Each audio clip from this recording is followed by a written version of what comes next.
What's the milkshake theory?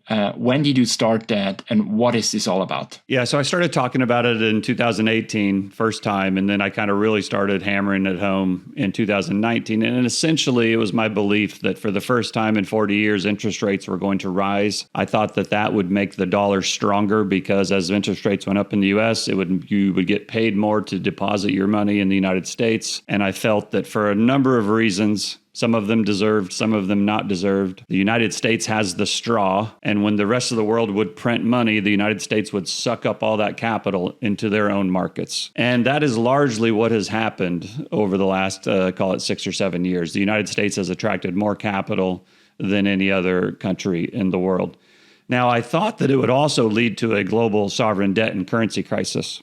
We got close. We had COVID in 2020. And then we got close to a sovereign crisis in 2022, but ultimately the monetary authorities were able to get things under control and kick the can down the road. I still think that's possible. Still think it's possible we'll have that, and I think these stablecoins are part of it.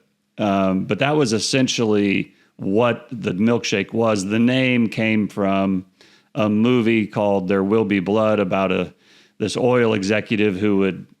Someone would try to sell him his land and he would say, I don't really need to buy your land. I can just stick a straw down on my side of the fence and I can drink your oil. And he said, I can drink your milkshake.